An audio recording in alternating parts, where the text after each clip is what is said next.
Hello friends, myself Abhi and we are going to start UPSC go channel. हम daily the Hindu analysis के सारे topics complete करते हैं। आज 7 दिसंबर है और 6 दिसंबर के सारे टॉपिक्स हम कंप्लीट करने जा रहे हैं। आज का लेक्चर्स आपको बहुत पसंद आने वाला है क्योंकि मेरे नोट्स में सारी चीज़ें सिंपल एंड ईजी फॉर्मेट में है एंड साथ के साथ ही हैंड रिटन नोट्स है जो कि बहुत सिंपल लैंग्वेज में। तो उससे बेनिफिट ये मिलेगा कि अगर कोई भी वीडियो यूट्यूब पे 60 मिनट्स की है तो यहाँ 30 मिनट्स में कंप्लीट हो जाती है। चलो टॉपिक को स्टार्ट करते हैं। इंडियन नेवी डे सेलिब्रेट किया जाता है कब? ये आपको इसका आंसर देना है। चलो अभी क्योंकि रिसेंट में ये क्वेश्चन आया था तो मैंने कहा पूछ लेता हूँ। चलो ठीक है।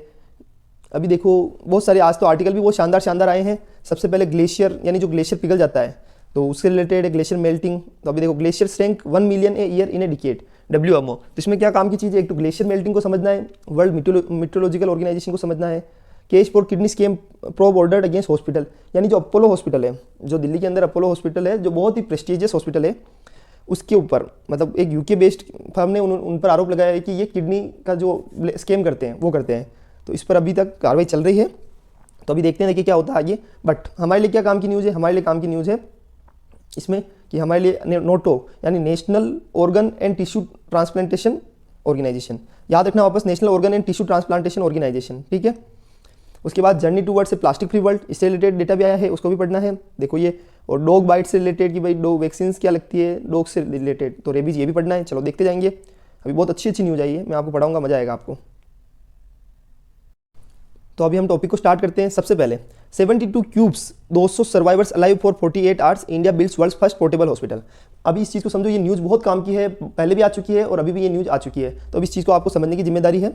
न्यूज़ क्या है? न्यूज़ ये है कि सबसे पहले ये समझो कि इंडिया ने एक बिल्ड किया है वर्ल्ड का फर्स्ट पोर्टेबल हॉस्पिटल, यानी ऐसा हॉस्पिटल जिसको हम एक जगह से दूसरी जगह घुमा सकते हैं और सिर्फ 7 मिनट में वो 8 मिनट में हॉस्पिटल रेडी हो जाता है। अब आप सोच रहे हो ऐसा भी हॉस्पिटल होता है? तो बिल्कुल, ये क्यूब का बना होता है, मैं अभी आपको दिखाऊंगा।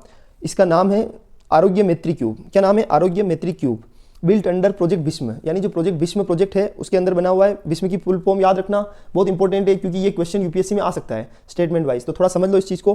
भारत हेल्थ इनिशिएटिव फॉर सहयोग हिता एंड मैत्री, नाम याद रखना भीष्म की इनका, भारत हेल्थ इनिशिएटिव फॉर सहयोग हिता एंड मैत्री, which includes a frame etch accommodating 12 mini cubes, जिसके अंदर क्या होगा? 12 मिनी क्यूब्स होगी और 3 फ्रेम्स होगी। तो 3 फ्रेम्स का मतलब हो गया 36 एक के अंदर हो गए।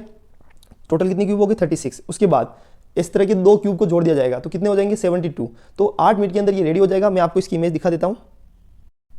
देखो ये इमेज देखो, इससे आपको थोड़ा आइडिया लग जाएगा कि ये कैसा होता है। ये देखो, इसके अंदर जैसे 3 फ्रेम होती है, अब आपको दिख रही होगी। एक फ्रेम के अंदर मतलब ऐसे 36 होती है। ये देखो 1 2 3, इस चीज़ को मैं थोड़ा जूम कर देता हूँ आपको। जैसे ये देखो, ये पहली क्यूब है, 1 2 3, 3 है इसमें, जिसके अंदर देखो 4 है, तो 4 × 3 कितने हो गए? 12। वैसे 12, 24 और 36, ये अपने को जो तीनों दिख रही है उसके अंदर 36 क्यूब्स है। ये पोर्टेबल मतलब है, इसको आप 8 मिनट में रेडी कर सकते हो। सबसे इंपॉर्टेंट चीज़ ये है। तो सोचिए कि अगर 200 सर्वाइवर्स को बचाना है, 100 के लिए कितना है? 36, और उसको अगर हमको 200 सर्वाइवर्स के लिए करना है तो 72 क्यूब्स। तो बस 72 से कितना हो जाएगा? 200 लोगों के लिए आप उनको, अगर उनसे उनकी ब्लड सीडिंग हो जाती है, अगर उनकी ब्लडिंग हो जाती है, उनका ऑपरेशन थिएटर, यहाँ तक कि सारी चीज़ें इंक्लूड है। एक ऑपरेशन करना हो, सब चीज़ें A to Z अवेलेबिलिटी इस मतलब हॉस्पिटल के अंदर है। तो ये अपने आप में भारत के द्वारा जो पोर्टेबल हॉस्पिटल लॉन्च किया है वो वर्ल्ड के अंदर पहला है। उसका नाम क्या है? आरोग्य मैत्री क्यूब, याद रखना है। देखो मैंने आपको अच्छे से दिखा दिया है। इस तरह 2 को जोड़ते 72 हो जाएगी, 72।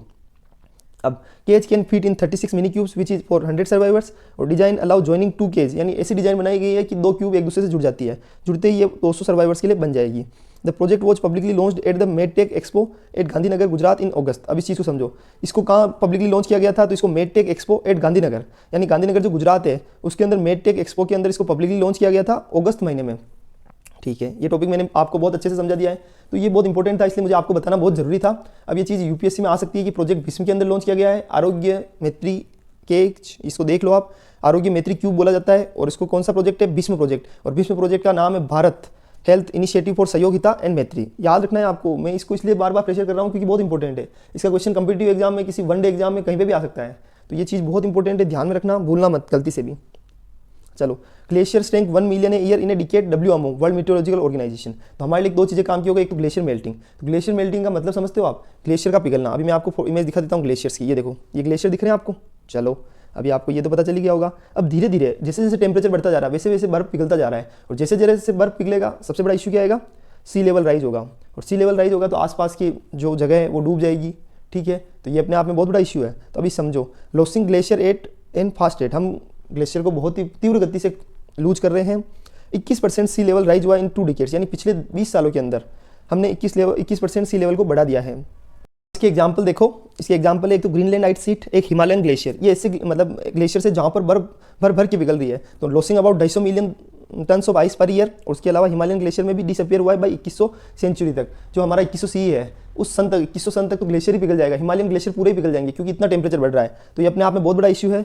रीजन्स क्या है, तो सबसे बड़ा रीजन्स क्या है, ग्लोबल वार्मिंग। जैसे जैसे ग्लोबल वार्मिंग बढ़ रही है वैसे वैसे ग्लेशियर मेल्ट होते जा रहे हैं। ह्यूमन एक्टिविटी भी इसके लिए बहुत जिम्मेदार है, जैसे deforestation, burning of fossil fuel, ये सबसे इंपॉर्टेंट है। जैसे जैसे वनों का दोहन हो रहा है, क्योंकि जैसे जैसे डिफोरेस्टेशन बढ़ेगा वो क्या होता है कि कार्बन का उत्सर्जन कार्बन को कंज्यूम कर लेते हैं, तो उससे क्या होता है क्लाइमेट चेंज में थोड़ी सी कमी आ जाती है और टेम्परेचर थोड़ा सा कम हो जाता है। लेकिन जब पेड़ पौधे नहीं होंगे तो CO2 को कौन कंज्यूम करेगा, और CO2 को कंजम्पशन नहीं करेंगे तो अल्टीमेटली वो टेम्परेचर को बढ़ाएंगे, ग्लोबल वार्मिंग को बढ़ाएंगे, ओजोन परत को कम करेंगे, सारी चीज़ों पर इफेक्ट आता है। फॉसिल फ्यूल का बर्न होना ये भी अपने आप में बहुत बड़ा रीजन है। नेचुरल फैक्टर्स क्या है, वोल्केनिक एक्टिविटी। नेचुरल फैक्टर्स होते हैं, नेचुरल फैक्टर्स में क्या क्या है वो समझो। एक तो होता है वोल्केनिक एक्टिविटी। वोल्केनिक एक्टिविटी का मतलब होता है जैसे चेंज इन सोलर रेडिएशन।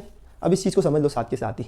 देखो ज्वालामुखी बहुत ज़्यादा, अगर वोल्केनो उठता है, ज्वालामुखी फटता है बहुत ज़्यादा तेज से, अगर ऐसा कुछ भी होता है तो उससे क्या होगा, इतना उससे एक तो सबसे बड़े लावा निकलता है, उसके अलावा उससे जो वाटर वेपर निकलते हैं उससे कार्बन का उत्सर्जन होता है, जो उससे मीथेन गैस का उत्सर्जन होता है। इस तरह की जो भी गैस है अगर उससे निकलती है तो उसका सबसे बड़ा नुकसान किसको होता है, एनवायरमेंट को होता है। टेम्परेचर बढ़ जाता है और अल्टीमेटली वो ग्लेशियर को मेल्ट करता है। ये चीज़ आपको ध्यान में रखनी है।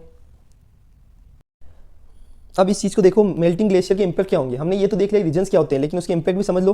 जैसे सी लेवल बढ़ जाएगा, ये पता चल गया। वाटर स्केर्सिटी कैसे आएगी, सोचो अगर जो सबसे ज़्यादा फ्रेश वाटर का सोर्स कौन होते हैं, ग्लेशियर, वही पिघल जाएंगे। वो सारा पानी अगर बहकर कहाँ चला जाएगा, समुद्र में, तो उसके बाद क्या होगा, एग्रीकल्चर के लिए तो अच्छा पानी रहेगा ही नहीं, पीने के लिए अच्छा पानी रहेगा ही नहीं। तो अल्टीमेटली वाटर स्केर्सिटी को जन्म देता है। इकोसिस्टम डिस्रप्शन, ये भी अपने आप में बहुत बड़ा इशू है। कैसे, इकोसिस्टम को डिस्टर्ब करना।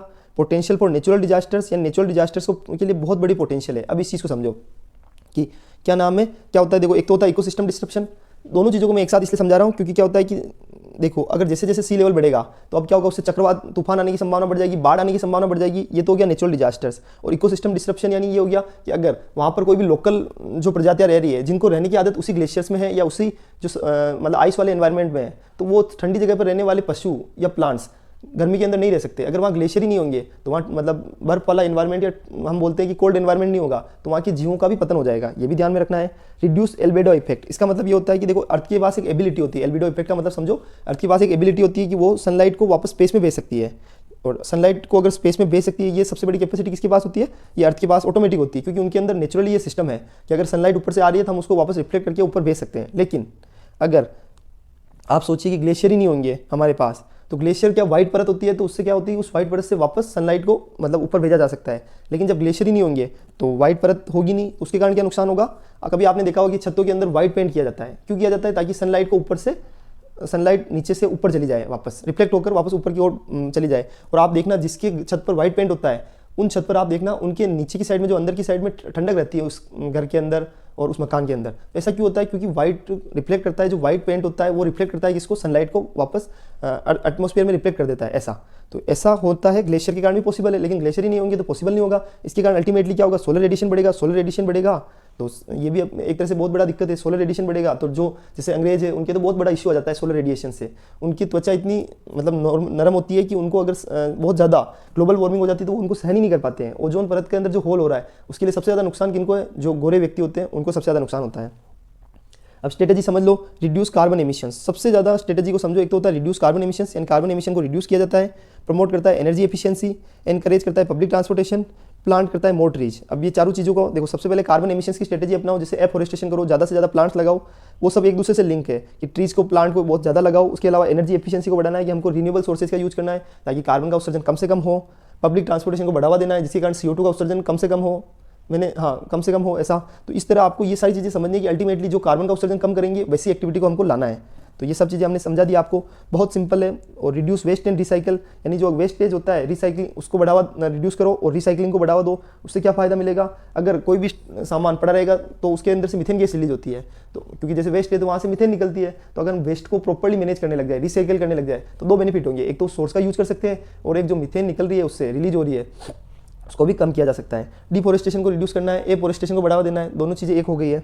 इंप्लीमेंट सस्टेनेबल एग्रीकल्चर प्रैक्टिस, जो सस्टेनेबल एग्रीकल्चर प्रैक्टिस होती है उसको इंप्लीमेंट करना बहुत ज़रूरी है। जैसे crop diversification, climate smart agriculture, ये हमने सब चीज़ें पढ़ी है। आपको बताओ पिछले 10-15 दिनों में हमने कंटिन्यूसली टॉपिक पढ़े हैं एग्रीकल्चर से। कल भी हमने पढ़ा था कि एग्रीकल्चर स्मार्ट एग्रीकल्चर कैसे किया जाता है, क्लाइमेट स्मार्ट एग्रीकल्चर क्या किया जाता है, उसके अलावा क्रॉप डाइवर्सिफिकेशन। तो इस तरह की जो सस्टेनेबल प्रैक्टिसेज है उनको हमें अपनाने की जरूरत है। हमें वाटर एफिशिएंट जो होता है, या जो बोलते हैं हम ड्रॉट रेसिस्टेंट क्रॉप्स बोला जाता है जिनको, जैसे रागी, ज्वार, बाजरा, मिलेट्स होते हैं। उसके अलावा जैसे एक तो होता है शुगर केन, गन्ना और गेहूँ, इनमें पानी बहुत ज़्यादा चाहिए होता है। तो हमको क्रॉप को डाइवर्सिफाई करना चाहिए कि केवल गेहूँ ही नहीं उगाना है, हमको गेहूँ के साथ में जो रागी, ज्वार, मोटा अनाज है उसको भी उसको भी उगाना है, ताकि ड्रॉट की प्रॉब्लम से वो ना आए। तो ये चीज़ हमने अच्छे से समझ ली है।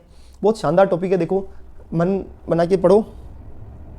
अब आगे का टॉपिक देखो, वर्ल्ड मीटरोलॉजिकल ऑर्गेनाइजेशन। अब WMO को समझ लो। सबसे पहले इसकी स्थापना, ये एक स्पेशलाइज एजेंसी है यूनाइटेड नेशन की, याद रखना यूनाइटेड नेशन की स्पेशलाइज एजेंसी कौन सी है, वर्ल्ड मीटरोलॉजिकल ऑर्गेनाइजेशन। उसके बाद ओरिजिनली इसका पहले क्या नाम था, इंटरनेशनल मीटरोलॉजिकल ऑर्गेनाइजेशन, जिसकी स्थापना हुई थी 1873 के अंदर, ठीक है, विच वॉज फाउंडेड इन 1873। अब इस चीज़ को समझना कि 1873 में तो इंटरनेशनल मीटरोलॉजिकल ऑर्गेनाइजेशन की स्थापना हुई थी। उसी के मार्गदर्शन पे बाद में ओरिजिनली 1950 के अंदर WMO की स्थापना हुई, और ये स्पेशलाइज एजेंसी बन गया यूनाइटेड नेशन के लिए फॉर मेट्रोलॉजी के लिए। पहले क्या था, इंटरनेशनल मेट्रोलॉजिकल ऑर्गेनाइजेशन था। हेडक्वार्टर कहाँ है इसका, याद रखना बहुत इंपॉर्टेंट है, इसलिए मैंने, क्योंकि ये सारे एग्जाम्स में आता रहता है तो इसलिए सारी चीज़ें बता रहा हूँ। जेनेवा स्विट्जरलैंड के अंदर इनका हेडक्वार्टर है। इसके मेंबर्स कितने हैं, तो 187 कंट्रीज इसके मेंबर्स है। कितने मेंबर्स है, 187 कंट्रीज। उसके बाद गवर्निंग स्ट्रक्चर को समझ लो कि जो गवर्निंग स्ट्रक्चर है उसके अंदर क्या है, इट्स सुप्रीम बॉडी, मतलब इसकी जो सुप्रीम बॉडी है वो है वर्ल्ड मेट्रोलॉजिकल कांग्रेस। याद रखना, वर्ल्ड मेट्रोलॉजिकल कांग्रेस इसकी सुप्रीम बॉडी है, जिसके अंदर सारे देशों के जो सारे मेंबर्स हैं उनके रिप्रेजेंटेटिव होंगे। वो हर 4 साल में एक बार मिलते हैं, meet in every 4 years to set general policy and adopt regulation. उसका काम क्या होता है, उनका काम एक तो जनरल पॉलिसी बनाना, रेगुलेशंस को सेट करना, इस तरह ये काम किसका है, वर्ल्ड मेट्रोलॉजिकल कांग्रेस का। उसके बाद क्या वो 4 साल में मिलते हैं, तो ऐसी कोई दूसरी बॉडी भी होगी जो डेली बेसिस या मतलब एनुअल बेसिस पर मिलती हो, जो कि एक्चुअल में डिसीजन लेती हो ना। ये एक तरह से रूल बनाने वाली रेगुलेटिंग बॉडी तो बन चुकी है, लेकिन क्या काम कौन करेगा फिर, तो काम इसके अंदर एक 36 मेंबर एग्जीक्यूटिव काउंसिल भी होती है जो एनुअल बेसिस पर मिलती है। ध्यान रखना, देखो WMO का गवर्निंग स्ट्रक्चर समझ लो। पहले तो है इसके अंदर सबसे इंपॉर्टेंट वर्ल्ड मेट्रोलॉजिकल कांग्रेस, ठीक है, ये इसकी एक रेगुलेटिंग बॉडी है। उसके बाद और जो पॉलिसी मेकिंग बॉडी है वो है। उसके बाद एक 36 मेंबर एग्जीक्यूटिव काउंसिल है, याद रखना 36 member executive council meets annually. उसके बाद एक सेक्रेटरीट होता है जिसको मतलब सेक्रेटरी जनरल के द्वारा हेड किया जाता है। उसको किसके द्वारा अपॉइंट किया जाता है, तो जो कांग्रेस अपने ऊपर पड़ी थी वर्ल्ड मेट्रोलॉजिकल कांग्रेस, उसके द्वारा अपॉइंट किया जाता है फॉर ए 4 ईयर टर्म, यानी 4 साल के लिए सेलेक्ट किया जाता है, और वो ऑर्गेनाइजेशन के एडमिनिस्ट्रेटिव सेंटर की तरह काम करता है। तो अब आपको बस इतना सा समझना है कि 3 वो इसके अंदर कौन कौन सी वर्किंग, एक तो वर्ल्ड मेट्रोलॉजिकल कांग्रेस, उसके अलावा 36 एग्जीक्यूटिव मेंबर काउंसिल, और उसके अलावा सेक्रेटरीट ये होता है, और 6 रीजनल एसोसिएशंस भी होते हैं, और साथ ही साथ 8 टेक्निकल कमीशंस भी है। किसके 8 टेक्निकल कमीशन है, वर्ल्ड मेट्रोलॉजिकल ऑर्गेनाइजेशन के। तो ये सारी चीज़ें ध्यान रखनी है। अब मेजर प्रोग्राम जो कि WMO ने इशू कर रखे हैं वो सारी चीज़ें आपको समझनी है। वर्ल्ड वेदर वॉच, एक वर्ल्ड वेदर वॉच नाम से प्रोग्राम है, उसको स्टार्ट कर रखा है WMO ने। उसके अंदर क्या होता है, एक system of satellite and telecommunication network, वो क्या करता है, लैंड एंड सी साइट्स को कनेक्ट करता है, और उसका उद्देश्य क्या है, मॉनिटर करना वेदर कंडीशंस को। अब एक चीज़ को समझ लो, अगर मुझे वेदर कंडीशंस को मॉनिटर करना है तो मुझे क्या करना पड़ेगा, अगर मुझे वेदर कंडीशंस को मॉनिटर करना है तो सैटेलाइट और जो टेलीकम्युनिकेशन नेटवर्क है उसको लैंड और सी साइट से कनेक्ट कर दिया जाएगा, और ये काम किसका है, वर्ल्ड मेट्रोलॉजिकल ऑर्गेनाइजेशन का। और वो किस प्रोग्राम के तहत किया जाता है, वर्ल्ड वेदर वॉच को, ठीक है, वर्ल्ड वेदर वॉच प्रोग्राम के तहत। World climate programme it monitor climate change including global warming, यानी ये मॉनिटर करता है क्लाइमेट चेंज को इंक्लूडिंग ग्लोबल वार्मिंग को। तो क्या होते हैं, मैं एक चीज़ समझो, वर्ल्ड क्लाइमेट प्रोग्राम का मतलब होता है ये भी एक प्रोग्राम है, लेकिन उसका उद्देश्य क्या है, क्लाइमेट चेंज को मॉनिटर करना, ग्लोबल वार्मिंग को मॉनिटर करना। ये बहुत इंपॉर्टेंट है, दोनों चीज़ों को याद रखना। एक तो वर्ल्ड वेदर वॉच था, वो वेदर कंडीशंस को मॉनिटर करता है। उसके बाद क्लाइमेट चेंज को मॉनिटर करने के लिए वर्ल्ड क्लाइमेट प्रोग्राम को बनाया गया है। एक atmospheric research and environment programme है, उसको डिजाइन किया गया है ताकि हम रिसर्च को प्रमोट कर सकते हैं। अब ये चीज़ बहुत इंपॉर्टेंट है, एटमॉस्फेरिक जो रिसर्च एंड एनवायरमेंट प्रोग्राम है उसका उद्देश्य क्या है, रिसर्च को प्रमोट करना। तो ये भी आपको समझना है। तो अल्टीमेटली हमने 3 प्रोग्राम पढ़ लिए हैं WMO को। अब चलो ये टॉपिक हो गया। अब नेक्स्ट टॉपिक समझो, इंडिया ने प्रोवाइड किया है $250 million line of credit in to Kenya. जो हमारा केन्या देश है, जो कि आपने सुना हो, अभी मैं आपको उसका इमेज भी दिखा देता हूँ, लोकेशन भी दिखा देता हूँ। तो लाइन ऑफ क्रेडिट के अंदर जो हमने प्रोवाइड की कितनी, 250 मिलियन की। तो ये क्या हमारे लिए काम की न्यूज़ है? नहीं, देखो ये तो काम की नहीं है, बट न्यूज़ एकदम काम की है कि इंडिया और केन्या के रिलेशन कैसे हैं। तो सबसे पहले ये देखो, केन्या कहाँ लोकेटेड है, तो ईस्ट अफ्रीका के अंदर केन्या लोकेटेड है। ये हमारे इंडिया का मेरीटाइम, एक तरह से मेरीटाइम नेबर भी है केन्या। मैं आपको दिखा देता हूँ, पहले इसका इमेज लोकेशन दिखा देता हूँ ताकि कि आपको थोड़ा सा आइडिया लग जाएगा। देखो ये देखो, ये केन्या का ही कोस्ट है। जो ये हमें एरिया दिख रहा है ना, ये केन्या है, ये केन्या का कोस्ट मैंने आपको दिखाया है। अब इसके अंदर आप इमेज में देखो, ये अफ्रीका है, उसके अंदर जो रेड रेड हो रहा है ये वाला जो रेड रेड आपको दिख रहा होगा वो केन्या है, और उसको बड़ा एरिया बना के इस साइड में दिखाया गया है। तो अल्टीमेटली ये समझ लो कि इंडियन ओशन है, इस साइड में जो अफ्रीका है, अफ्रीका के पास में देखो वहाँ जो रेड रेड मार्क हो रहा है उसको क्या बोला गया है, केन्या। अब ये इंडिया का मेरीटाइम नेबर तो बन चुका है। अब उसके अलावा और क्या क्या चीज़ें हैं जो हमें पढ़नी है इससे related. It's terrain rises from a low coastal plain on the Indian ocean to mountains and plateau at centre. अब इस चीज़ को समझो कि जो इसकी टेरेन है वो बढ़ती जाती है फ्रॉम एक लो कोस्टल प्लेन से on the Indian ocean to mountains and plateau, यानी जो माउंटेन एंड पर्वत होते हैं वहाँ तक। पहले तो क्या होता है कि धीरे धीरे इसके अंदर जैसे जैसे कोस्टल एरिया बढ़ता जाता है, तो शुरुआत में कहा इसके अंदर लो कोस्टल प्लेन्स होते हैं, उसके बाद धीरे धीरे माउंटेन वाला भी इसके अंदर माउंटेन आ जाते हैं, पठार आ जाते हैं, सारी चीज़ें केन्या के अंदर जो केन्या का बॉर्डर है कोस्टल एरिया है उसके अंदर सारी चीज़ें इंक्लूड है। केन्या अभी केन्या की location between Indian ocean and lake Victoria means that people from all over Africa, यानी पीपल जो कि पूरे अफ्रीका से है, people from all over Africa and the middle east have travelled and traded across it for centuries. अभी देखो Kenya की location इतनी खास है कि वो इंडियन ओशन और जो लेक विक्टोरिया के बीच में है, तो उससे क्या फायदा मिलता है कि जो ऑल ओवर के जितने भी अफ्रीका के लोग हैं, मिडिल ईस्ट के लोग हैं, वो केन्या के थ्रू ही रूट करते हैं ट्रेडिंग के लिए। तो इतनी इंपॉर्टेंट लोकेशन है Indian ocean and lake Victoria के बीच में। Diverse culture with ethnic groups, यहाँ पर बहुत सारी ट्राइबल पॉपुलेशन रहती है, एथनिक ग्रुप्स एंड लैंग्वेज, बहुत सारे एथनिक ग्रुप है।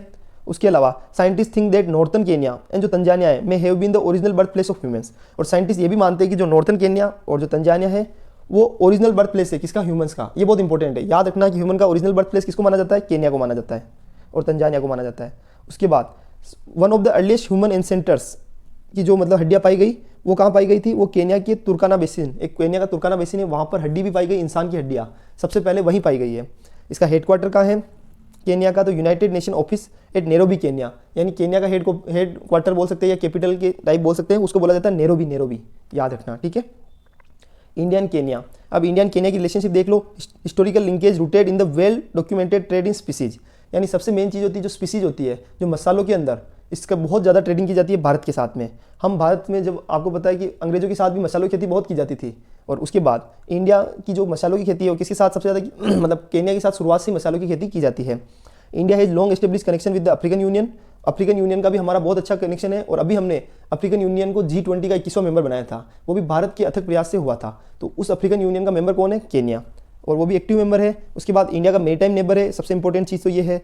और Kenyan government in 2017 recognise the Indian descent on 44 tribe in the country. अब सबसे इंपॉर्टेंट ये है कि केनियन गवर्नमेंट ने क्या किया 2017 के अंदर, जो इंडिया की जो माइग्रेंट्स लोग होते हैं, इंडियन डिसेंडेंट इंडिया से जो छोड़कर केन्या में आ रहे हुए व्यक्ति है, उसको केन्या के अंदर 44 ट्राइब बनाया गया है। तो उनको उस हिसाब से उनको फैसिलिटी मिलेगी, उस हिसाब से उनको अवेलेबिलिटी मिलेगी, सुविधाएं मिलेगी। ये सब चीज़ें कहाँ की है, केन्या की है।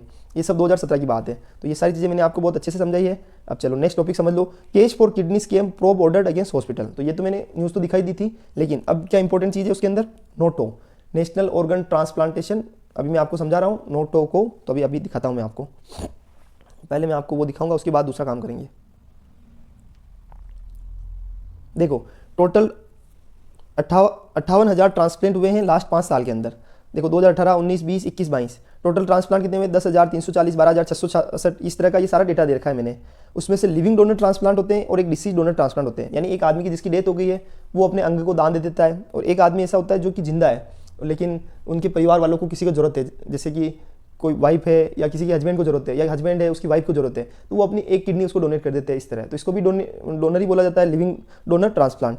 तो हमारे देश के अंदर जो लिविंग डोनर ट्रांसप्लांट है वो ज़्यादा है, जैसे 10,000 हुए थे तो उसमें 78% कौन से थे, लिविंग डोनर ट्रांसप्लांट, और डिसीज डोनर ट्रांसप्लांट कितने थे, 21%। इस तरह ये रेशियो लिविंग डोनर ट्रांसप्लांट का तो बढ़ता जा रहा है, 83% तक पहुंच गया है, और डिसीज डोनर प्लांट का 16% ही रह गया है। मतलब जो मरने के बाद जैसे बहुत सारे जनों की डेथ हो जाती है, तो अगर वो अपने ऑर्गन को डोनेट कर दे तो ये देश समाज के लिए बहुत बेनिफिशियल हो जाए, लेकिन ऐसा होता नहीं है। हमारे यहाँ कस्टम्स ऐसे बने हुए हैं जिसके कारण highest number of living donor transplant कहाँ हुए, तो देखो दिल्ली में हुए सबसे ज़्यादा, फिर तमिलनाडु में, फिर केरला में, महाराष्ट्र में, वेस्ट बंगाल में। याद रखना सबसे ज़्यादा लिविंग डोनर ट्रांसप्लांट कहाँ हुए, तो दिल्ली के अंदर।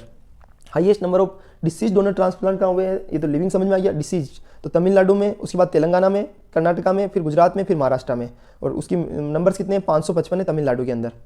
Organ donation in India, India के अंदर जो ऑर्गन डोनेशन है उसको समझ लो अभी कैसे क्या होता है। तो the transplantation of human organ act 1994, इसको कौन सा एक्ट रेगुलेट करता है, तो transplantation of human organ act 1994 provide करता है various regulation for the removal of human organs, यानी जो ह्यूमन ऑर्गन्स होते हैं उनके रिमूवल के लिए वेरियस रेगुलेशन प्रोवाइड करने का काम करता है, और उनके स्टोरेज से रिलेटेड। 3 lakh patients are on the waiting list for organ donation in India. आप सोचिए कि लोगों को 3 लाख पेशेंट्स ऐसे हैं जिनको डिमांड है अभी कि हमको ऑर्गन चाहिए, और वो वेटिंग लिस्ट में है। The supply of organ donors has not kept up with the increasing demand. लेकिन ऑर्गन डोनर्स की जो सप्लाई है वो भी इतनी है ही नहीं। आप सोचिए 3 लाख की तो वेटिंग लिस्ट चल रही है, और जो वेटिंग लिस्ट के हिसाब से ऑर्गन डोनर्स ही अवेलेबल नहीं है। Daily 20 individuals died due to organ shortage, यानी ऑर्गन शॉर्टेज से डेली 20 इंडिविजुअल की मृत्यु हो रही है। ये डेटा कम नहीं होता है, याद रखना, डेली 20 इंडिविजुअल की मृत्यु हो रही है ऑर्गन जो हमारे शॉर्टेज के कारण। ग्रोथ इन डोनर नंबर्स, लेकिन 2014 से 2024 में बढ़े हैं मेंबर्स, जैसे 6,916 थे पहले, उसके बाद 16,041 हो गए हैं 2022 में। Rate is less than below 1 donor पर मिलियन पॉपुलेशन। अब इस चीज़ को याद रखना, रेट क्या है, लेस देन बिलो 1 डोनर पर मिलियन पॉपुलेशन। जो ये रेट है वो एक डोनर हमारे इंडिया के अंदर पर मिलियन जितनी भी पॉपुलेशन है, जैसे 10 लाख लोग हैं, उस पर एक डोनर से भी कम संख्या है। मतलब 10 लाख लोगों में एक डोनर भी नहीं है हमारे पास, उससे भी कम लोग डोनेट करते हैं। उसका रेशियो देखिए आप, 10 लाख लोगों में एक डोनर हमारे पास अवेलेबल नहीं है। लेकिन आप अगर स्पेन और यूएस की बात करोगे तो वहाँ पर 10 लाख लोगों में 30 से 50% है जो कि डोनेट कर देते हैं ऑर्गन को। तो ये रेशियो अच्छा है, वहाँ पे अच्छा है। लेकिन हमारे इंडिया के अंदर क्योंकि लोगों के हमारे कस्टम्स ऐसे हैं, लोगों को समझ नहीं है एक्चुअली में हमको ऑर्गन डोनेशन के लिए क्या दिक्कत है। अगर आपकी किसी की डेथ हो जाती है तो सोचिए किसी नए व्यक्ति को जीवन मिलेगा, लेकिन हमारे यहाँ पर ऐसा कस्टम्स नहीं बने हुए हैं, सहमति वाइज इशू आ जाती है, फैमिली वाइज इशू आ जाते हैं। तो ये सबसे बड़ी दिक्कत है। Living donors constitute the majority, 85% of all donors in India. अब इस चीज़ को समझ लो, जो लिविंग डोनर्स होते हैं वो कॉन्स्टिट्यूट करते हैं मेजोरिटी। 85% डोनर कौन कौन से हैं? Living donors. Deceased organ donation in kidney, liver and heart is low. और जो डिसीज यानी जो मरने के बाद जो ऑर्गन डोनेशन होता है किडनी के अंदर, लीवर और हार्ट के अंदर बहुत कम होता है, क्योंकि वो सहमति नहीं देते हैं, और जब तक सहमति नहीं देते काम नहीं होता है, और फैमिली वाले मानते नहीं है ऐसा। तो ये अपने आप में बहुत बड़ा इशू है। Kidney transplantation in India, annual demand कितनी है किडनीज की? 2 लाख, और सप्लाई कितनी है? 10,000। रेशियो देखो आप, कोई रेशियो मैच नहीं हो रहा है। डिमांड तो हो रही 2 लाख किडनी की और है कितनी? 10,000। तो ये अपने आप में बहुत बड़ा इशू है। सबसे बड़े चैलेंजेस क्या है? देखो हमारे सामने हमने ये तो बोल दिया कि ऑर्गन ट्रांसप्लांटेशन करना चाहिए, ये करना चाहिए, लेकिन इसमें इशू कहाँ आ जाता है? इसके अंदर सबसे बड़ी दिक्कत है लोगों को अवेयरनेस ही नहीं है। लोगों को पता ही नहीं है कि एक्चुअली में ऑर्गन ट्रांसप्लांटेशन भी होता है, ऑर्गन डोनेशन भी होता है, लेकिन लोगों को जो चीज़ पता ही नहीं होगी, वो अवेयर नहीं है, तो कैसे चलेगा? उसके बाद family consent and decision making, सबसे बड़ी दिक्कत है कि फैमिली सहमति नहीं देती है। उनको ऐसा लगता है कि अगर मतलब ऐसा दे देंगे तो हमारे बाद में दिक्कत आएगी, वैसा होगा, ये होगा, बहुत सारी चीज़ें हैं।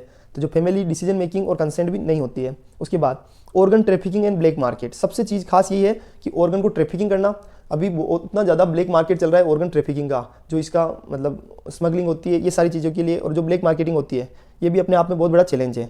मेडिकल एलिजिबिलिटी एंड कंपेटिबिलिटी, ये भी इशू है। कैसे कि अगर किसी व्यक्ति जो डोनर है वो खुद ही बीमार रहता है, वो खुद ही जैसे बीपी का मरीज़ है, वो खुद ही टाइफाइड का मतलब मरीज़ है, तो उसके लंग्स ऑलरेडी खराब हो गए, वो बहुत ज़्यादा तंबाकू का सेवन कर रहा है, तो उसके ऑलरेडी लंग्स तो वैसे खराब होते हैं। अब वो क्या डोनेट करेगा? वो बोल दे कि मैं लंग्स डोनेट कर दूंगा। अरे आपके लंग्स कुछ काम की नहीं है, क्या डोनेट करोगे आप? एक स्वस्थ व्यक्ति के जो लंग्स होते हैं उसकी बात में बहुत अलग होता है। लेकिन कोई व्यक्ति जैसे तंबाकू का सेवन नहीं करता है, वो स्वस्थ रहता है, तो फिर उस केस में हम डोनेशन करवा सकते हैं। बाकी ये भी अपने आप में इशू है।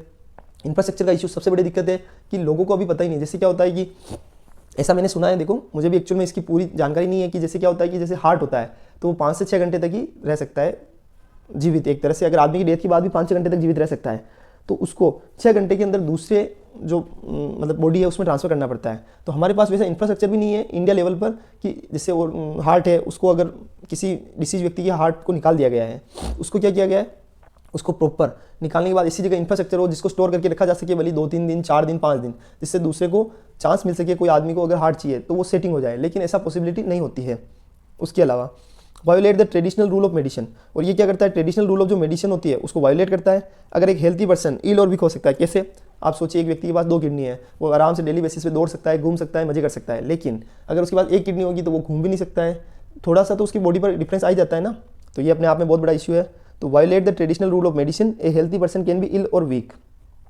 अब उसके अंदर जो national organ and tissue transplant organisation है, इसको समझ लो। National organ and tissue transplant organisation बहुत इंपॉर्टेंट है, इसको तो आपको याद रखना ही है। ये कहाँ लोकेट करता है? न्यू दिल्ली के अंदर सेटअप हुआ था under the directorate general of health services. जो health services directorate general of health services उसके अंदर सेटअप हुआ था ministry of health and family welfare के अंदर। मिनिस्ट्री कौन सी है? Health and family welfare. और अपना डिपार्टमेंट कौन सा है? तो directorate general of health services, उस डिपार्टमेंट के अंदर ministry of health and family welfare के अंदर आता है। National network division of Noto functions as the apex centre for all India activity for procurement, distribution and registry of organs and tissue donation. अब इस चीज़ को समझो, जो नेशनल नेटवर्क डिवीजन है नोटो का, जो नोटो हमारे national organ tissue and transplant organisation है, उसका जो नेशनल नेटवर्क डिवीजन है वो फंक्शन करता है एपेक्स बॉडी के रूप में for all India activity of, जिसके अंदर प्रोक्योरमेंट हो गया, डिस्ट्रीब्यूशन हो गया, रजिस्ट्री ऑफ ऑर्गन्स हो गया और टिश्यू डोनेशन हो गया। उसमें सारी चीज़ें आ गई। एक तो प्रोक्योरमेंट हो गया और दूसरा डिस्ट्रीब्यूशन, यानी कैसे ऑर्गन को डिस्ट्रीब्यूट करना है, किसको जरूरत है तो उसको डिस्ट्रीब्यूट कर दिया, उसको रजिस्ट्रेशन करना, और टिश्यू डोनेशन, ये सब कहाँ होगा? नोटो की वेबसाइट पे मिल जाएगा आपको सारी चीज़ें। तो national network division of Noto ये काम करता है। तो आपको अगर नोटो की वेबसाइट पे आप चले जाते हो तो वहाँ पे आपको सारी डेटा मिल जाएगा, सारे रिकॉर्ड्स मिल जाएंगे और आपको वहाँ पे क्या बेनिफिट मिलेगा, आप वहाँ पर रजिस्टर कर सकते हो। तो जैसे हम यूपीएससी के एस्पिरेंट हैं तो हमें तो ये काम जरूर करना ही चाहिए कि हमारे डोनेशन को हमको अभी डोनेट नहीं करना है, बस हमको वहाँ पर रजिस्टर करना है कि जिस दिन मेरी डेथ हो जाए उसके बाद मेरे जो भी ऑर्गन है, जैसे आइज़ हो गए, ये हो गए, थ्रोट हो गए, सारी चीज़ें आप डोनेट कर सकते हो। ये किसी दूसरे व्यक्ति के काम आएंगे। सोचिए आपका जीवन आपने जीकर तो आपने अच्छे से जिया है और मरकर भी लोगों को जीवन दिया है, तो ये अपने आप में बड़ी बात है। तो ऐसा अगर चीज़ें पॉसिबल हो तो प्लीज़ इस चीज़ को देखिए, और अगर आपसे पॉसिबल हो पाए तो ये एक तरह से रिक्वेस्ट है कि आप इस चीज़ को देखिए और समझिए और हमारे देश के अंदर जो एक्चुअल में नीड है लोगों को, उस चीज़ को पूरा कीजिए। चलो ये टॉपिक भी कंप्लीट हो गया है। एक दो टॉपिक और शानदार टॉपिक आए हैं, मैं आपको समझा देता हूँ। सबसे पहले एक एडिटोरियल आया था, मैंने आपको दिखाया है the journey towards a plastic free world. अगर हमें प्लास्टिक फ्री वर्ल्ड की ओर एक जर्नी को बढ़ावा देना है तो एडिटोरियल में ऑथर क्या क्या बोलता है वो सारी चीज़ें हमको समझनी है। देखो, plastic has become one of the most pressing environmental issue है, यानी जो सबसे ज़्यादा अभी एनवायरमेंटल इशू कौन सा है, प्लास्टिक। उसके कारण सबसे बड़ी दिक्कत क्या है, जैसे माइक्रो प्लास्टिक होते हैं, सिंगल यूज प्लास्टिक्स होते हैं, वो तो क्या होता है कि धीरे धीरे माइक्रो प्लास्टिक तो टूटते टूटते टूटते हमारी फूड चेन का पार्ट बन गया है और हमको पता ही नहीं कि हम प्लास्टिक खा रहे हैं। India is generating about 3.5 million tonne annually. हर एनुअल बेसिस पे हम 3.5 मिलियन टन को जनरेट कर रहे हैं, तो ये डेटा कम नहीं होता है। अब प्लास्टिक वेस्ट को समझ लो, वेस्ट के अंदर कौन कौन से प्लास्टिक वेस्ट, सबसे ज़्यादा दो ऐसे प्लास्टिक वेस्ट है जो एक्चुअल में काउंट होते हैं कि ये प्लास्टिक का वेस्ट है। कौन कौन से, एक तो single use plastic are primely produce from crude oil, gas और कोल से उनको प्रोड्यूस किया जाता है, और 40% of total plastic is discarded after single use, यानी सिंगल यूज किया और उसको क्या कर दिया जाता है, डिस्कार्ड, यानी उसको बाद में यूज नहीं किया जाता है, तो इसको बोला जाता है सिंगल यूज प्लास्टिक। उसके बाद होता है एक माइक्रो प्लास्टिक्स। माइक्रो प्लास्टिक के अंदर क्या होता है, एक तो sea, sunlight, wind and wave action. इस चीज़ को याद रखना, ये बहुत इंपॉर्टेंट है। एक तो होता है सी, समुद्र, एक होता है सनलाइट यानी प्रकाश, एक होता है वाइंड यानी हवा, और एक होता है वेव एक्शन। ये breaks down plastic waste into small particles often less than 1/5 of an inch is called micro plastic. अब इस चीज़ को समझो, क्या माइक्रो प्लास्टिक की क्या जो 1 इंच होता है, जो हम बोलते हैं कि हमारे उंगली के पास हम बोलते हैं कि इतना 1 इंच हो रहा है, उसका 1/5 हिस्सा भी कर दो, उससे भी छोटे ब्रेक के अंदर जो माइक्रो प्लास्टिक होता है वो क्या करता है, धीरे धीरे सी हो गया, सनलाइट हो गया, वाइंड और वेव एक्शंस, यानी जो समुद्र के अंदर एक तो लहरों से, प्रकाश से, और जो वेव एक्शंस होते हैं, धीरे धीरे प्लास्टिक वेट्स ब्रेक होता जाता है स्मॉल पार्टिकल्स में, और उसको क्या बोला जाता है, माइक्रो प्लास्टिक। और ये क्या होता है, हमारी फूड सिस्टम का पार्ट बन जाता है। तो फूड इनसिक्योरिटी की प्रॉब्लम भी ये क्रिएट कर रहा है लोगों को, जो हम बोलते हैं कि पथरी की प्रॉब्लम है, वो भी एक तरह से इसी से होती है। तो अब issue with plastic waste in India, India के अंदर प्लास्टिक वेस्ट से क्या क्या इशू है, देखो हमारे इंडिया के अंदर सबसे बड़ी दिक्कत क्या है, मोर प्लास्टिक पर पर्सन। हम एक व्यक्ति बेसिस पर जो प्लास्टिक का यूज़ करते हैं, बहुत ज़्यादा प्लास्टिक का यूज़ करते हैं। ऑनलाइन डिलीवरी सिस्टम जैसे स्विगी हो गया, जोमेटो हो गया, ये प्लास्टिक का यूज़ भर भर के कर रहे हैं। अब सोचिए अगर प्लास्टिक का यूज़ भर भर के कर रहे हैं तो ये भी अपने आप में इशू है। Upset the food chain, food chain को अपसेट करने का काम भी करते हैं। अब इस चीज़ को समझ लो कि जैसे क्या होता है, एक तो होता है फूड चेन, मैंने अभी आपको 2 मिनट पहले भी समझाया था, वापस बता रहा हूँ कि जैसे क्या होता है कि मछली, छोटी मछली को कौन सेवन करता है, बड़ी मछली। तो माइक्रो प्लास्टिक ऐसे होते हैं जिसको सेवन कौन कर लेता है, छोटी मछली, फिर उसको कौन खाता है, बड़ी मछली, और बड़ी मछली को कौन खाते हैं, इंसान खाते हैं। तो अल्टीमेटली जो ये हमारे जो माइक्रो प्लास्टिक का कंजम्पशन पहले सेवाल करते हैं, उसको फिर छोटी मछली खाती है, छोटी मछली से बड़ी मछली, फिर इंसानों में एक तरह से it has become the part of the food chain. तो ये अपने आप में बहुत इशू है और ये हमारी जो फूड चेन को डिस्टर्ब कर रहा है, तो उससे बहुत सारी हेल्थ प्रॉब्लम्स क्रिएट होने वाली है, जो हम आने वाले भविष्य में हमको नजर आ जाएगी। इंपैक्ट ऑन ह्यूमन हेल्थ, ये सबसे इंपॉर्टेंट चीज़ है, ह्यूमन हेल्थ पर इंपैक्ट पड़ता है। जो मैंने अभी फूड चेन वाला समझाया था कि presence of micro plastic in 90% of bottle water, यानी जो बॉटल वाटर होती है, हम बोलते हैं कि हम प्लास्टिक का बोतल यूज़ कर रहे हैं, अरे बोतल तो आप यूज़ कर रहे हो, उसके अंदर एक्चुअल में आप धीरे धीरे प्लास्टिक का कंजम्पशन कर रहे हो। कैसे कंजम्पशन कर रहे हो, 90% तो उसके अंदर मतलब क्या होता है, बोतल वाटर के अंदर माइक्रो प्लास्टिक पाए जाते हैं, छोटे छोटे प्लास्टिक्स, हमको थोड़ी दिख रहे हैं वो, लेकिन धीरे धीरे जैसे जैसे पानी पी रहे हैं, थोड़ा थोड़ा प्लास्टिक हमारे बॉडी के अंदर इंटरप्ट होता जा रहा है। तो ये अपने आप में बहुत बड़ा इशू है, ये चीज़ आपको देखनी होगी। तो हमने प्लास्टिक, जो ऑथर ने बोला है वो सारी चीज़ें हमने एडिटोरियल में लिखा है, उसको अच्छे से समझ लिया है। अब एक टॉपिक और है, मैं उसको दिखा देता हूँ, पर उससे पहले मैं आपको दोनों डायग्राम दिखाऊंगा ताकि आपको थोड़ी सी चीज़ें अपडेट हो जाएगी। देखो ये तो है, ये तो आया है study of 50,000 dog says vaccine not culling will stop rabies. अभी इस चीज़ को समझो। और उसके बाद एक ये माइक्रो प्लास्टिक वाला जो अभी अपने पढ़ा था, प्लास्टिक फ्री वर्ल्ड, तो ये भी एडिटोरियल आया था, अच्छा था, पूरा पढ़ लिया है। एक जो ये डॉगीज़ है, ऐसा बोला जा रहा है कि हमको क्या करना है कि हम डॉगीज़ को वैक्सीन देना तो पॉसिबल नहीं है हर डॉग्स को, तो बहुत सारे जने बोल रहे हैं कि मार दो, बट एक्चुअली एथिकली वो गलत है कि आप किसी के जीवन को ख़त्म नहीं कर सकते हो, क्योंकि डॉग क्या करते हैं, बाइट करते हैं, उससे रेबीज फैल जाता है। तो ये अपने आप में बहुत बड़ा इशू है। तो अभी इस चीज़ को समझ लेते हैं। लेकिन क्या डॉग को मारना सही है? कुछ लोग बोलते हैं, और ऐसा स्टडी में भी आया कि भाई डॉग्स को मार दिया जाए। अगर आप डॉग्स को मार दोगे तो ये एथिकली कौन सा नियम है कि आप जो चीज़ आपको परेशान कर रही है आप उसको खत्म ही कर दोगे? ऐसा तो पॉसिबल नहीं है। अभी बहुत सारे देश ऐसा हुआ जिसमें डॉग को मार दिया गया, तो ये 1 को मारे, 2 को मारे, अरे पूरे मतलब आप 50-50 हज़ार डॉग्स को मार रहे हो, तो ये तो जीवन का बिल्कुल मतलब स्पष्ट हनन हो गया है। ठीक है, और एक डॉग को भी क्यों मार सकते हो? उनके पास भी राइट से जीने का। अगर हमारे यहाँ तो सुप्रीम कोर्ट प्लांट्स तक को राइट दे रहा है, पेड़ पौधों को, तो ये तो क्या नाम है, खुद मतलब जीने वाले प्राणी हैं। तो अब उस टाइम पे हमको क्या करना होगा, हमको या तो खुद को वैक्सीन से सेव करना होगा या हमें थोड़ा सा उस चीज़ को समझना होगा। उसके लिए अल्टरनेटिव मेजर्स अवेलेबल है, लेकिन क्या इसका मतलब ये थोड़ी कि आप डॉग्स की मार ही दोगे वैसा। अब रेबीज समझो, एज पर हेल्थ मिनिस्ट्री का जो डेटा आया है, इंडिया इज़ द, अभी हमको इस चीज़ में ये समझना है मेन तो कि भाई रेबीज़ क्या होता है, रेबीज़ वायरस क्या होता है। तो India is the hot bed of human rabies, यानी जो ह्यूमन रेबीज़ फैलता है उसका सबसे मेन देश कौन सा है जहाँ पे सबसे ज़्यादा रेबीज़ फैलता है, तो वो है India. India accounts for more than 1/3 of world's rabies death, यानी टोटल अगर वर्ल्ड में रेबीज के कारण जो भी डेथ होती है उसका 1/3 हिस्सा कहाँ पे है, इंडिया के अंदर। उसकी टोटल डेथ के अंदर 1/3 डेथ इंडिया के अंदर होती है रेबीज के कारण। It is caused by the, अब रेबीज कैसे फैलता है, it is the caused by the rabies virus of the, इसकी फैमिली कौन सी है, लाइसा वायरस फैमिली। याद रखना, lyssa virus family genus, within the family तो है रेबिडोविरिडी, यानी रेबिडोविरिडी जो फैमिली होती है उसके अंदर लाइसा वायरस जीनस होता है, उसके कारण रेबीज वायरस फैलता है। It is ribonucleic acid virus, ये कौन सा वायरस होता है जो रेबीज वायरस होता है उसके अंदर समझो। It is ribonucleic acid virus that is present in the saliva of rapid animal, यानी जो एक रेबिड एनिमल होता है जिसके अंदर डॉगी हो गया, केट हो गया, मनकी हो गया। इस चीज़ को समझो, एक तो मनकी ने काट लिया, केट ने काट लिया, डॉग ने काट लिया, इन सब के अंदर ये इनको बोला जाता है रेबिड एनिमल। इनके सलाइवा यानी इनका जो थूक होता है उसके अंदर क्या होता है, रेबीज वायरस प्रेजेंट होता है। उस वायरस के अंदर क्या होता है, राइबोन्यूक्लिक एसिड वायरस बोला जाता है उसको। ठीक है, सबसे पहले रेबिड एनिमल क्या करता है, बाइट करता है और सलाइवा जो यानी उसका थूक होता है उसको डिपॉजिट कर देता है और वायरस को वाउंड, पहले तो क्या करेंगे, काटेंगे तो वहाँ पर घाव हो जाएगा, घाव होते ही तुरंत उसके अंदर वो डॉग उसके सलाइवा को वहाँ डिपॉजिट कर देता है। इतनी स्पीड से होता है ये सब काम कि हमको पता ही नहीं चलता है। And the virus in the wound, और वायरस किसमें चला जाता है, घाव के अंदर चला जाता है। आप सोचिए अगर इसके सिम्टम्स जब भी नजर आते हैं उसके 4 दिन से 2 सप्ताह के अंदर आदमी की डेथ हो जाती है अगर आप प्रॉपर वैक्सीनेशन नहीं लो। ये रेबीज़ का बहुत बड़ा इशू है। हमको ऐसा लगता है कि रेबीज़ वायरस से कुछ नहीं होता है, तो आदमी की डेथ तक हो जाती है 4 दिन से 2 सप्ताह के अंदर बस मात्र।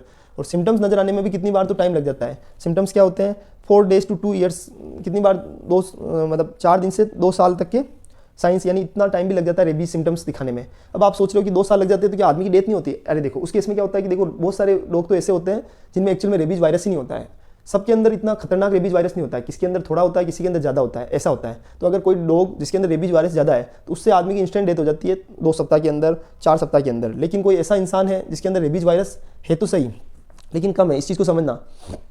किसी के अंदर अगर रेबीज वायरस है तो सही, लेकिन उसमें सबसे बड़ा इश्यू क्या होता है, अगर जैसे कोई इंसान है, आप ऐसा समझो मेरी बात को कि ऐसा डॉग है जिसके अंदर बहुत ज़्यादा, बहुत ही कम, मतलब वो इसके अंदर भी क्या होता है कि अपनी अपनी मात्रा होती है। जैसे केट होती है तो उसके अंदर रेबीज वायरस तो होता है लेकिन बहुत कम। अगर केट आपको काट भी ले तो पॉसिबिलिटी है कि उससे रेबीज वायरस फैले ही नहीं। मनकी आपको काट दे तो रेबीज वायरस फैले ही नहीं, ये भी पॉसिबिलिटी है वो रेबिड एनिमल। लेकिन अपनी अपनी सबके अंदर एक क्वांटिटी है कि इतनी कम क्वांटिटी होती है जिससे इंसान पर कोई इफेक्ट नहीं पड़ता है। ठीक है, उसके अलावा जैसे डॉग्स है तो कुछ डॉग्स में भी अलग अलग प्रजातियाँ होती है, कुछ में बहुत ज़्यादा होता है, कुछ में कम होता है। इसलिए सभी डॉग्स को मारना जो स्ट्रीट डॉग्स है वो पॉसिबल नहीं है, ऐसा ऑथर बोलता है। तो हमको इतना डरने की जरूरत भी नहीं है कि हर डॉग के अंदर रेबीज वायरस है। तो अभी बीच में तो इसके इतने केसेज आए थे डेथ के कि एक्चुअल में ये बहुत बड़ा इशू बन चुका था। तो अभी इंसान को भी समझना होगा कि आप ज़बरदस्ती डॉग बैठा है तो उसको छेड़ो मत, उसके ऊपर पत्थर मत फेंको। अगर पत्थर फेंकोगे तो वो भी डॉग आपको काट सकता है, वैसा कुछ। लेकिन कितनी बार ऐसा भी हो जाता है कि जैसे क्या होता है, अगर घर का पेट डॉग है तो उसको अगर लिफ्ट में ले जाया जाता है तो उसके ऊपर मास्क लगाया जाए, ताकि उससे क्या होगा, अगर कोई प्रेग्नेंट लेडी है वो भी लिफ्ट में सवारी कर रही है तो उसको काट नहीं दे। तो ऐसा लोगों को जो खुद को अवेयर होना पड़ेगा। वहाँ पर जो पॉपुलेशन जो रह रही है उनको समझना होगा कि एक्चुअली दूसरे लोगों को उससे प्रॉब्लम्स ना आए। बहुत सारे जने पालते हैं डॉगीज़ को तो वो क्या करते हैं, उनके मुंह पर पट्टी नहीं लगाते हैं। और जब मुंह पर पट्टी नहीं लगाते तो उसका दिक्कत क्या होती है, जैसे कोरोना में मास्क लगाए जाते हैं तो वो मुंह पर मास्क नहीं लगाते, और मास्क नहीं लगाते तो अगर वो काट देता है तो कौन अल्टीमेटली रिस्पॉन्सिबल होगा, कोई दूसरा व्यक्ति तो रिस्पॉन्सिबल नहीं होगा। लेकिन परेशानी किसको आ जाएगी, उस थर्ड पर्सन को जिसको उसने काटा है, उसकी डेथ भी हो सकती है, पूरा परिवार खत्म हो जाता है। तो ये अपने आप में बहुत बड़ा इशू है। तो ऐसा ऑथर ने समझाया है, हमको ये सारी चीज़ों का ध्यान में रखना है। आज हमने रेबीज वायरस को बहुत अच्छे से समझा है, राइबोन्यूक्लिक एसिड वायरस बोला जाता है इसको। उसके अलावा प्लास्टिक वेस्ट को बहुत शानदार तरीके से समझा है, national organ and tissue transplantation organisation को भी पढ़ लिया है, और ऑर्गन डोनेशंस को बहुत शानदार तरीके से जो सारे डेटा के साथ हमने समझा है। WMO वर्ल्ड मेट्रोलॉजिकल ऑर्गेनाइजेशन को समझ लिया है, और इंडिया एंड केन्या की रिलेशनशिप को समझा है, ग्लेशियर मेल्टिंग को पढ़ लिया है, और सबसे इंपॉर्टेंट चीज़ आरोग्य में 3 क्यूब्स सबसे इंपॉर्टेंट चीज़ है। और उसके अंदर है भीष्म, वो क्या है, भीष्म प्रोजेक्ट के अंदर आता है। और भीष्म की फुल स्पेलिंग है भारत हेल्थ इनिशिएटिव फॉर सहयोग हित एंड मैत्री। क्योंकि अभी हमने क्या किया है कि ऐसे जो 200 सर्वाइवर्स के लिए जो ऐसा क्यूब दिया था वो हमने म्यांमार को दिया है, श्रीलंका को दिया है। एक तरह से म्यांमार और श्रीलंका को हमने सिर्फ मतलब अपने रिलेशनशिप के हिसाब से बिल्कुल फ्री में दिया है उनको। तो ये इसलिए बोला जाता है कि बिल्ट अंडर प्रोजेक्ट भीष्म, और उसका नाम है भारत हेल्थ इनिशिएटिव फॉर सहयोग हिता एंड मैत्री। मैंने इसको 4 बार बताने का रीजन यही है कि आपको याद हो जाए, क्योंकि ये क्वेश्चन आ सकता है, बहुत इंपॉर्टेंट क्वेश्चन है, भारत हेल्थ इनिशिएटिव फॉर सहयोग हिता एंड मैत्री। चलो ये टॉपिक हमने देख लिया, सारे टॉपिक्स को बहुत शानदार तरीके से, बहुत ही ईमानदारी से पढ़ा है। अगर आपको कुछ भी कमी लगती है तो आप कमेंट कीजिए, हम उसमें इंप्रूव करेंगे, 100% उसमें इंप्रूव करेंगे। Thank you so much. जय हिंद, जय भारत, भारत माता की जय।